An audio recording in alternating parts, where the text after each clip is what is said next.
Naging sentro ng pagtatanong ng ilang senator judges ang mga mali sa mga dokumentong ipresenta na ikalawang witness ng prosecution sa nagpapatuloy na impeachment trial laban kay Vice President Sara Duterte. Humarap sa witness stand ang dating NBI Cybercrime Chief na si Attorney Jeremy Lotoc. Isa-isang inusisa ng Senate Impeachment Court ang mga dokumento at ebidensyang kanyang ipresenta. Unang pinuna ni Senator Judge Alan Peter Cayetano ang isang dokumento nagsasaad na nagbitiw raw si VP Sara bilang kalihim ng Department of Justice o DOJ. Sa paragraph 51, was VP Duterte ever Secretary of the Department of Justice? No, Your Honor. Department of Education. Nakalagay dito, to recall, VP Duterte resigned as the Secretary of the Department of Justice, and she herself admitted that her relationship with the President has become toxic, and she would imagine her strangling him and cutting off her head. That's typo, Your Honor. That's not a typo. A typo means yung department naging depart.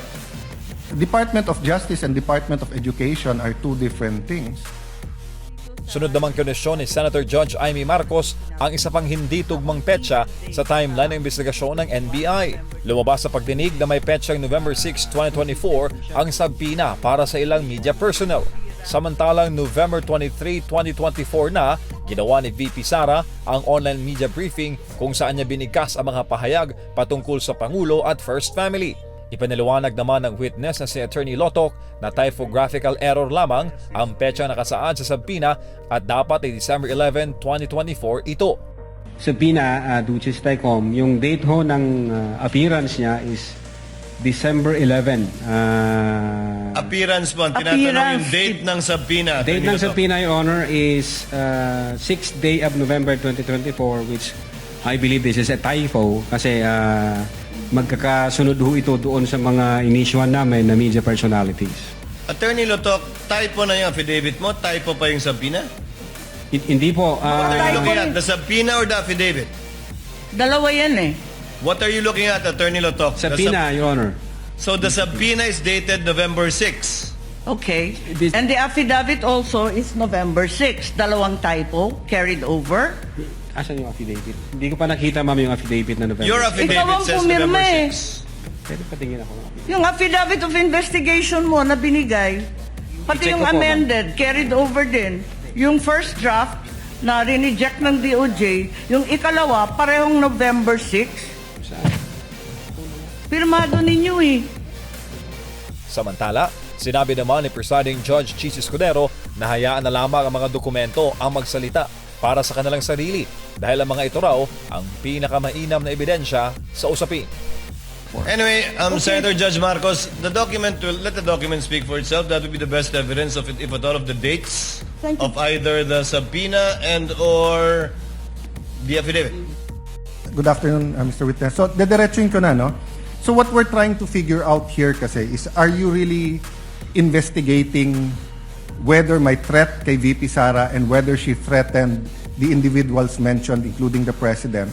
Or are you only investigating the video and finding kung meron siyang crime? So, I asked Agent John Mark Calilum, hindi daw niya kinausap ang sabi ko PSG, pero PSC na sila ngayon, di ba? Presidential Security Command.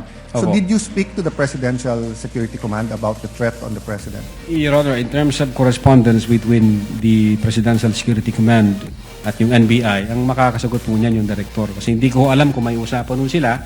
Meron ho kasi kaming tinatawag na need to know basis. Ang focus lang ho namin Yeah. as... The problem with your answers, witness, is that kung yan ang sagot mo parati, hindi mo inimbestigahan ng husto. Hindi ho. Because you didn't get the information from your intelligence. You did not get your information from the task force. You did not get your information from the Presidential Security Group. Did you talk to the CIDG? Your No, Honor... may you answer first. Did you talk to the CIDG? No, Your Honor. No. But nag-imbestiga din sila, di ba? I think so, Your Honor, kasi may statement sila. So yun din yung tanong nga ng Senate President eh. Kung iniimbestigahan nyo talaga yung buo at kayo ang head at kayo dapat ang mag-imbestiga, bakit hindi nyo kinausap yung mga ibang nag-iimbestiga? Baka may alam sila na hindi. Yung usapan po na yan, it's a matter of intelligence. Hindi ko alam kung may usapan sila o kung wala silang usapan with the director and with the intelligence service, Your Honor. Yeah, I'll take that answer, but I think at least alam nyo yung nasa isip namin and what we want clarified. Secondly, sir, all of you, yung apat, you signed the February 10, February 2025 NBI Affidavit of Investigation. Tama po ba, di ba? Yes, Your Honor, our affidavit of Tapos investigation. kasama dito yung verification nyo, basically saying that based on the records, tama tong lahat. No? Verification ng ano po, Your Honor?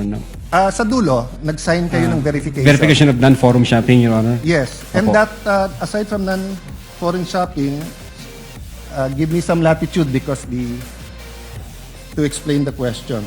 We read and understood its contents and the allegations therein are true based on authentic records. Yes, Your Honor. Yeah. So may mali ba dito? Factually, wala. Na-review mo naman to. May konting typo dyan, which is Hindi normal typo, naman, Your Honor. factual. Insofar as I'm concerned, Sino lahat po ba yun. nag-prepare? Ang team po namin with the... Tapos pinapirma sa inyo? Hindi ho, kami ho nagtulong-tulong, mag-draft ng affidavit of investigation, kung ano yung legal basis namin, and then we agree, and we concluded na ito yun. Then someone typed it up, then you signed. I asked this because nung tinanong ko kay Agent Mark John Calium, sabi niya, dito nakalagay conditional pero tingin niya absolute. You answered the same thing, it's absolute, pero dito nakalagay conditional. The utterances itself, Your Honor, is what we called event-based condition, ang classification namin. Okay. Yun yung utterances, Your Yeah, Honor. I'll take that answer. I think mas factual yun. But sa paragraph 51, was VP Duterte ever Secretary of the Department of Justice? No, Your Honor, Department of Education... Nakalagay dito, to recall, VP Duterte resigned as the Secretary of the Department of Justice and she herself admitted that her relationship with the President has become toxic and she would imagine her strangling him and cutting off her head. That's typo, Your Honor. That's not a typo. A typo means yung department naging depart. Department of Justice and Department of Education are two different things.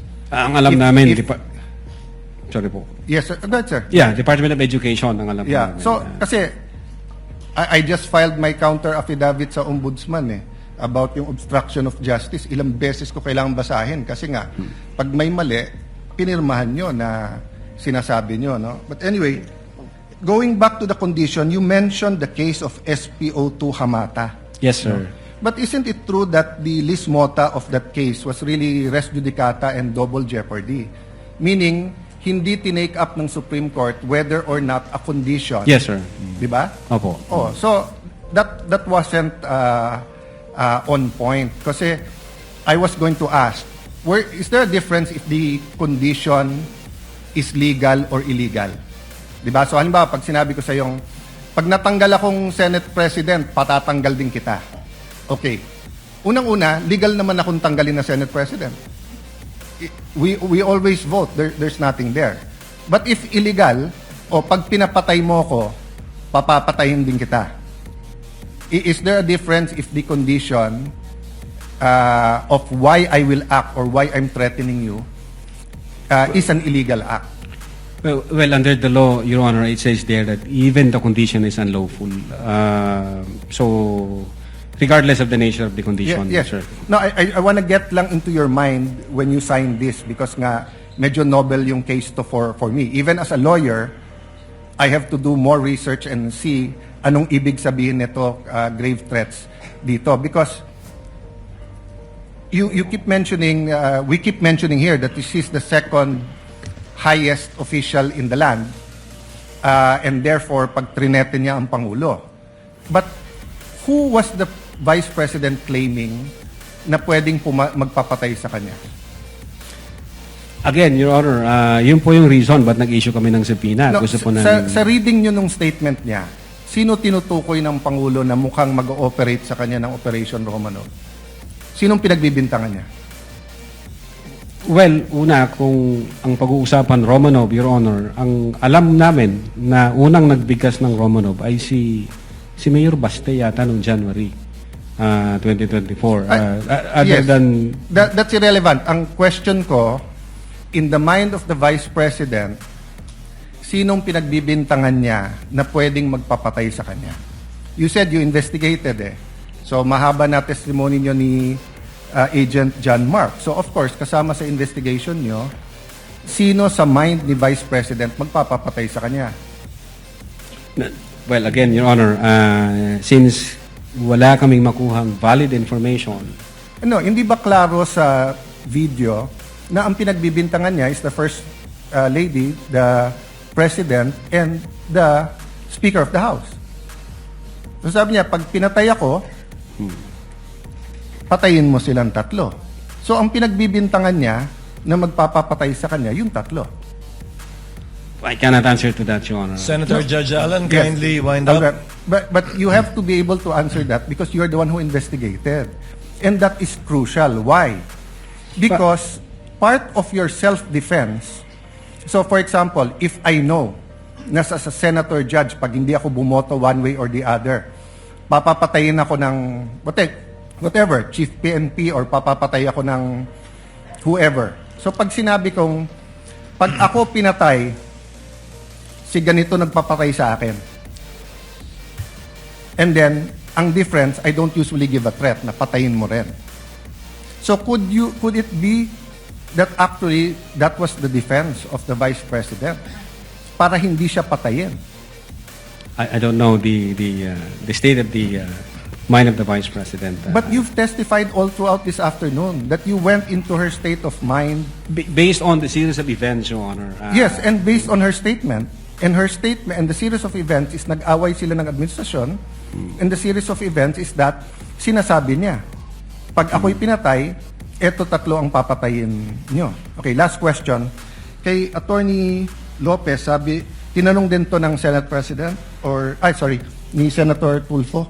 At di ko na itatanong pero napahapyawan ni Senator Erwin din to yung tungkol yung sinabi ni si Attorney Lopez, sabi mo, even before kasi nangyari yon, nakausap na ni Vice President yung papatay.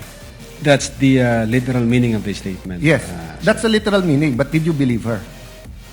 Well, she's the Vice President, sir. So she also said freedom of expression, so you also believe her? Not based on the evidence that what we gathered, sir. No, okay, so I'll stop there, but I'll read to you.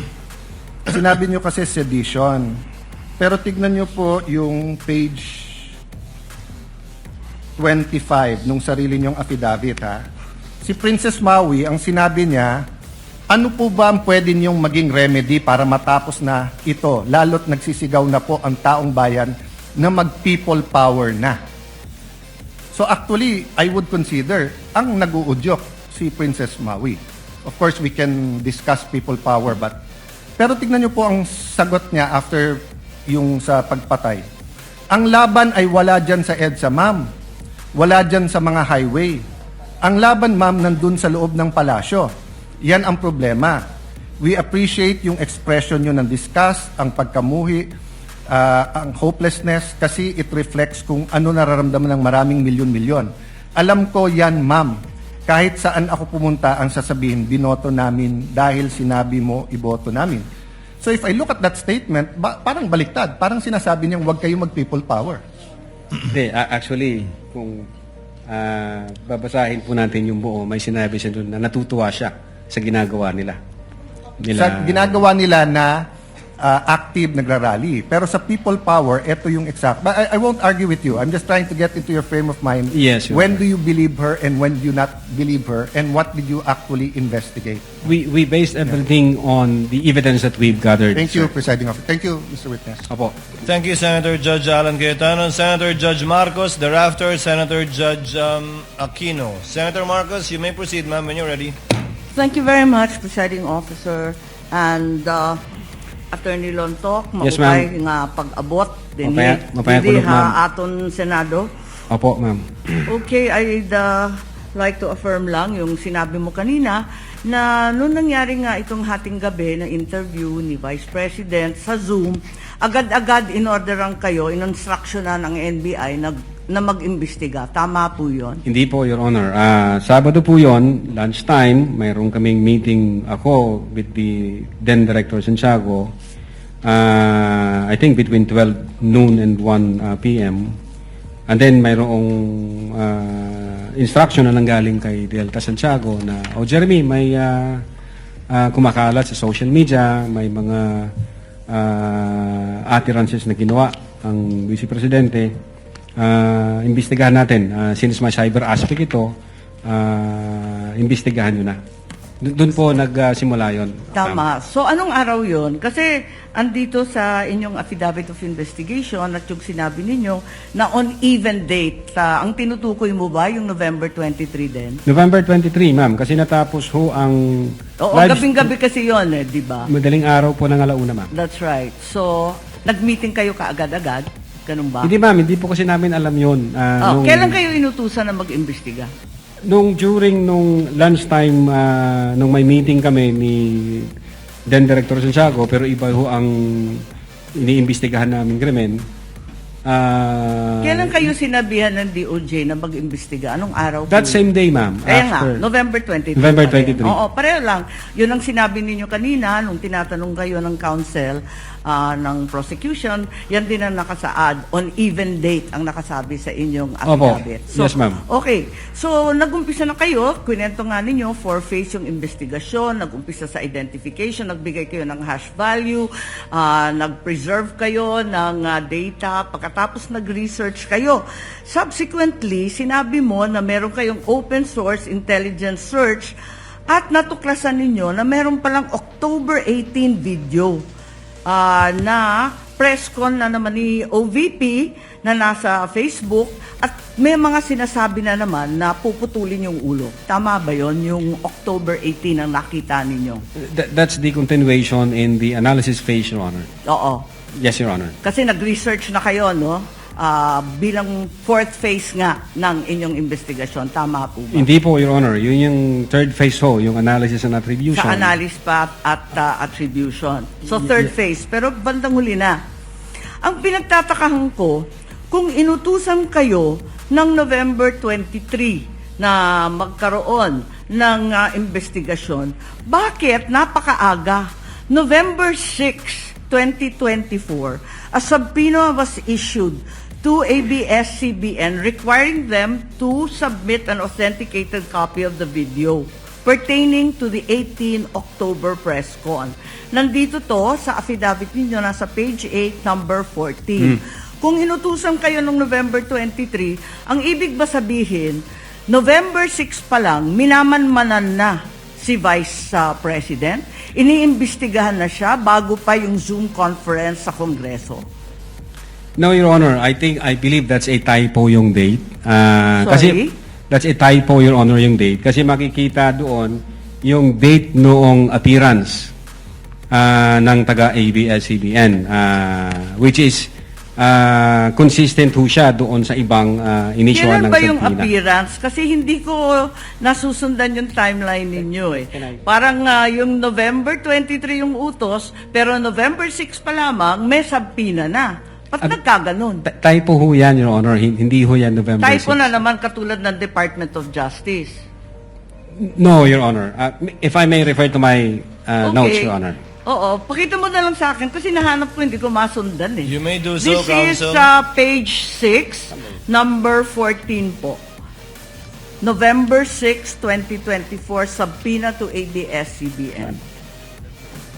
Wala naman yatang date na binibigay tungkol sa appearance ni Patria Morales at yung iba pang Meron po, taga-ABS. Your Honor, if I...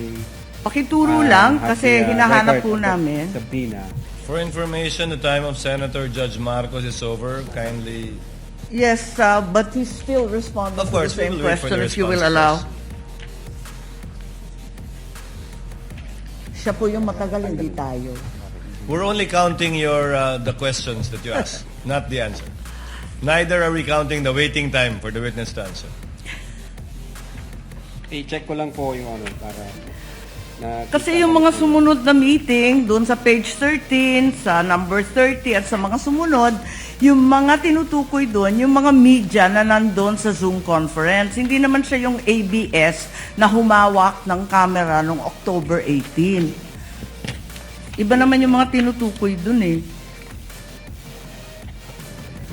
Attorney Lutok, the question of the Honorable Marcos is on page 6, paragraph 14. You said you sent a subpoena on November 6, 2024. Unfortunately, because the annexes are not part of the document marked, it's not here. So, the question is quite clear. If it's a mistake, then what is the correct date of the subpoena? If I can see the real subpoena, Your Kindly Honor. talk to the mic, please. Yeah. If I can see the real subpoena, Your Honor, because the subpoena was signed by our Assistant Director for Investigation Service. As I said, unfortunately, it was not attached to your affidavit, and I doubt if it's one of those marked or pre-marked Wala. by the counsel for prosecutors. As he said and admitted earlier, he did not or they did not mark all of the annexes in your affidavit. Yes, Your Honor. If I may, check ko lang po, Your Honor, para sigurado ho. Wala sa'yo ngayon. Inaanap ko po rito. Wala nga pong annex yan eh. Wala sa annex at wala rin sa affidavit. Kasi yung mga media na tinutukoy sa ibang pahina, yung mga nag-interview nung Zoom conference. Dito ho yung certified true copy daw, Your Honor. If I may, Your Honor, please, can I assist on this regard, if the court will allow? Only if you can produce a copy of the November 6 subpoena, counsel. Exactly, Your Honor. The documents are present. They are in the possession at present of the witness, Your Honor, please. They may not have been physically attached to the affidavit investigation, but they do exist in the records of the case as separate pre-marked documents, Your Honor, please. So Okay. it's here? Presiding officer, then is counsel saying that therefore the affidavit is defective or wrongful and With that all November 6 is not the right date? What then is the right date of With the all due subpoena respect, to Your Honor, ABS? please, with all due respect, we object to the use of the term defective. Counsel, we shall await. Let the Yes. document speak for itself. Yes, Your Honor, please. If it's there. The witness is Yes, now it in the was the process. witness who said that it was a mistake, not me.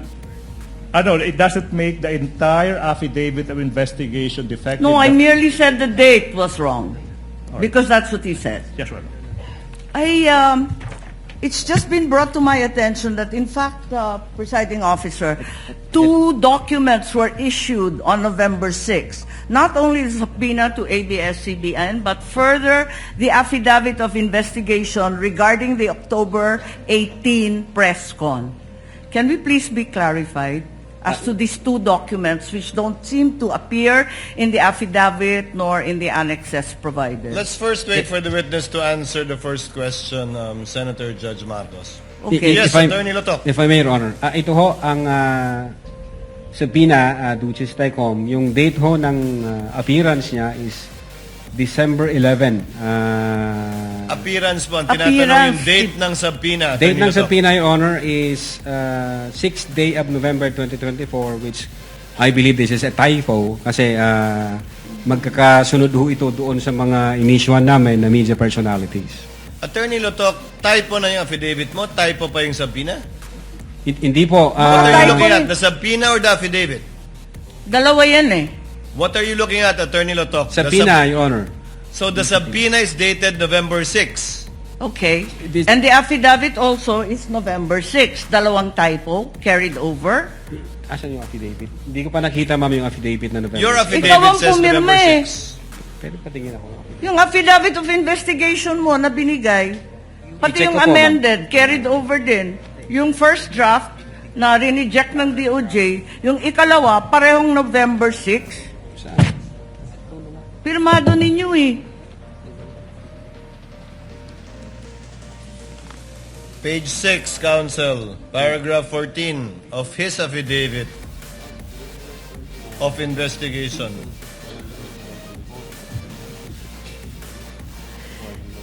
Yes, Your Honor. It's November 6, 2024 ang nakasulat dyan.